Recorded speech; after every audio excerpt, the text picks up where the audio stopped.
अच्छा, उसने तो मुझे यहाँ आने से मना किया था और आपको कुछ भी बताने से भी मना किया। काम से जाइए।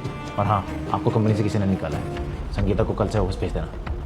जी ठीक है साहब, चलते हैं साहब।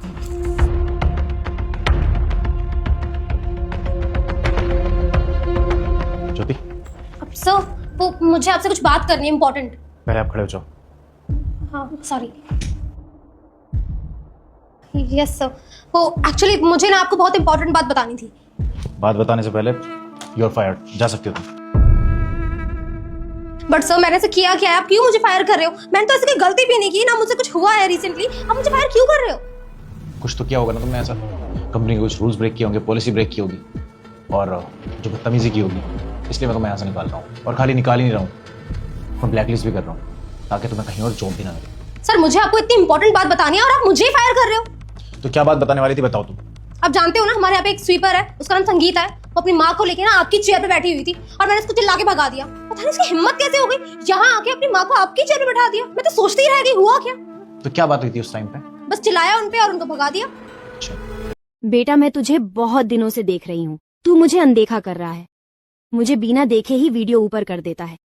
पर तू चिंता ना कर, मैं तुझसे नाराज नहीं हूँ। मैं तुझ पर अपनी कृपा बरसाने तेरे घर आ रही हूँ। तुम्हें थप्पड़ नहीं मारा? नहीं सर, मैं क्यों ही हाथ उठाऊंगी, बस हाँ थोड़ा सा ज्यादा चिल्लाया था बट हाथ नहीं उठाया सर किसी पे। अच्छा, तुम मेरे सामने खड़े होकर झूठ बोल रही हो।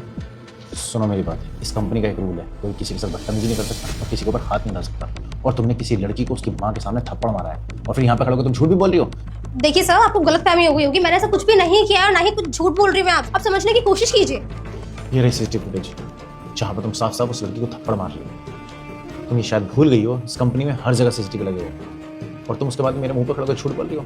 कैसे तुम्हारे ऊपर ट्रस्ट करूंगा मैं, जब तुम मुझे इस चीज़ को लेकर झूठ बोल सकती हो तो बाकी चीज़ को लेकर भी तो बोल सकती हो ना, किसी पैसे को लेकर, किसी बिहेवियर को लेकर या अपने किसी फायदे को लेकर। इसीलिए मैंने तुम्हें ब्लैक लिस्ट कर दिया और इस कंपनी से अभी कभी निकाल रहा हूँ। सर मुझे कुछ समझ नहीं आ रहा था कि मैं क्या करूं और मुझे नहीं लगता कि मैंने कुछ गलत किया। आप यहाँ पर थे नहीं और वो आपकी चेयर पे बैठी हुई थी, तो मेरी रिस्पॉन्सिबिलिटी बनती है ना कि मैं उसको यहाँ से हटा दूं। तो बस इसीलिए मैंने उस पर गुस्सा किया और गुस्से मेरा हाथ छूट गया उसमें। तो अगर तुम मेरी चेयर में बैठी हो और तुम्हारी मम्मी तुम्हारे साथ खड़ी है और मैं आकर तुम्हें थप्पड़ मारूं, तुम्हें कैसा लगेगा? सवाल ये नहीं है कि तुमने ऐसा क्यों किया, सवाल ये है कि तुम्हें इतनी अथॉरिटी किसने दी, तो तुम किसी स्वीपर को भी थप्पड़ मार दोगे। और इतनी अथॉरिटी मुझे भी नहीं है। देखिए सर, मैं आगे से नहीं करूंगी, गुस्से में हाथ छूट गया। बट प्लीज आप मुझे जॉब से मत निकालिए, ये जॉब मेरे लिए बहुत ज्यादा इंपॉर्टेंट है सर, प्लीज। मैडम की हरकतों को देखकर सर ने उनको जॉब से निकाल दिया। क्या सर ने सही किया या गलत, आप लोग कमेंट में जरूर बताना और वीडियो को ज़्यादा शेयर करना दोस्तों।